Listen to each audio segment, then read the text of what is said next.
Did you know that in South Carolina, if a male over the age of 16 seduces a woman under the promise of marriage, he must actually marry her. If he does not, he's guilty of a misdemeanor and must be fined or imprisoned for not more than 1 year at the discretion of the court. How crazy is that? Listen, who gonna look up Georgia law? What is it here? They need to have a law that say if a woman goes on 10 dates with a man and he spends over $1,000 with the expectation of getting sex, then she could be in prison for 1 year if she'll give him sex to make that only if she promises him sex. The key here is the promise of it. So I can agree. If she says, then I can agree with that. So if she ain't promised to bone by the 10th date, then that's on you. As long as she ain't give her word. So what do y'all think about that? I kind of like that law.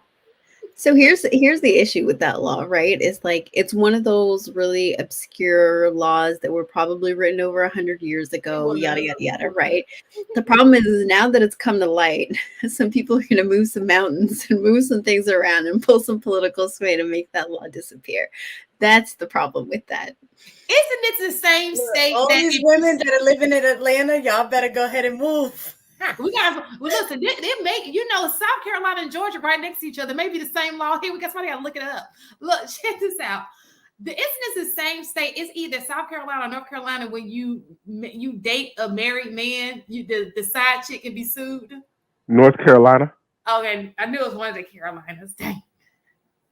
I thought that was so freaking funny. I just want to add that in the thing you dropped, he didn't actually list the studies. He just said that there are studies. Like I could say, there are studies that say I'm the tallest man alive. There are some studies that say y'all are the most beautiful women alive. Who are the most beautiful women? When I said that's why I saved it, because I wanted to go and look for the studies myself to see. That's exactly why I saved it, because I didn't. But I was like, I'm going to go do the research and see if I can find what he was referring to. He didn't even list no place to go look. He just said a number.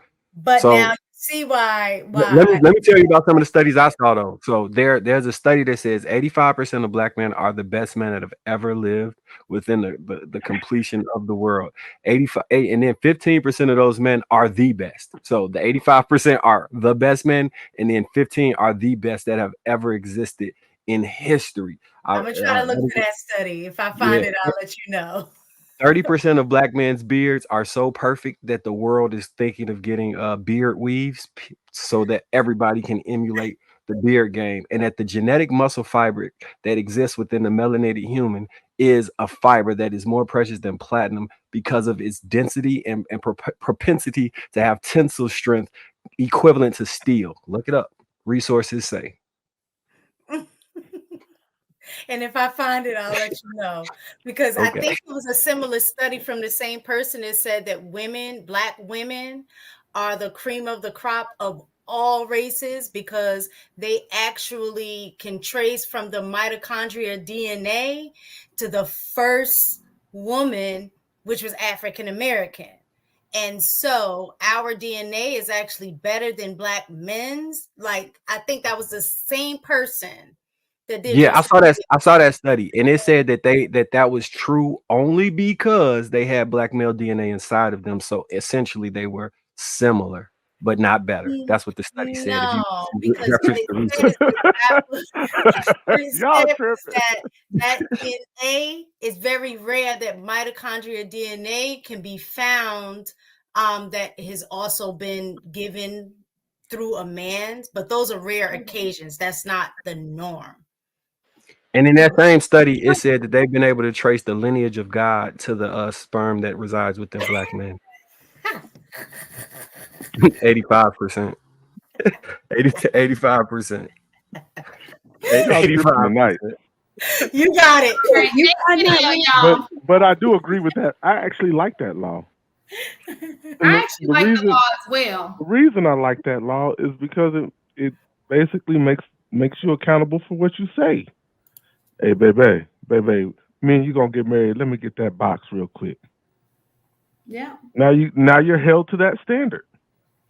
If she really wanted to push it, just saying.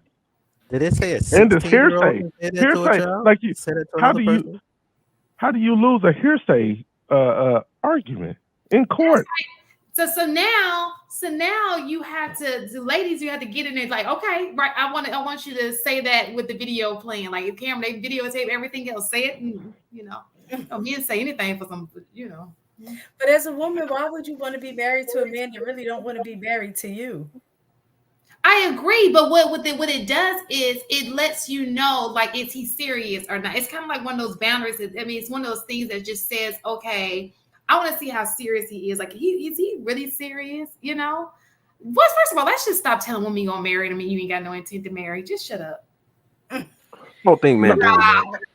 We need to take a look at the language of the law, because, like, off the top of my head, I can think of at least 3 loopholes, right? If he says, he's looking for marriage, that doesn't mean he wants to marry you. Correct.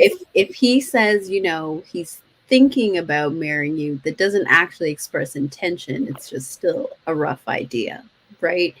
If he says, I want to get to know you for the purpose of marriage, that still doesn't actually, but those are all things that women hear he wants to marry me, right? So, like, I don't know. There's a lot of gray area in terms of enforcing that law. Well, did he say No, the key to it is, I actually have the law right here, is the seduction under promise of marriage.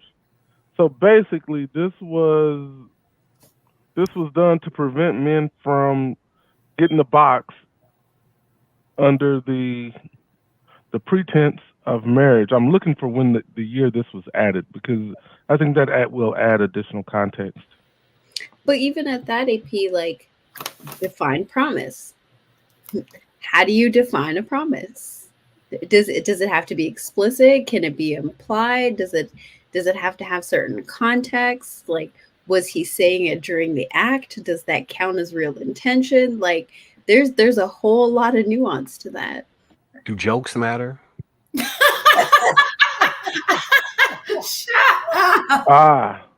Okay. There must not be a conviction under this section on the uncorroborated testimony of the woman upon whom the seduction is charged, and no conviction if at trial, if it is proved that the woman was at the time of the alleged offense lewd and unchaste.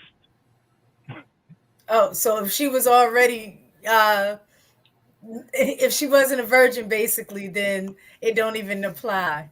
And you have a witness. You have to have a witness.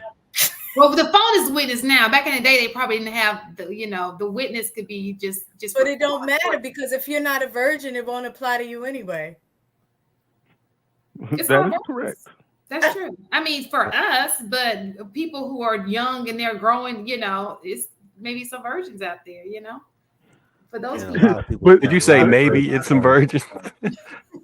But like I said,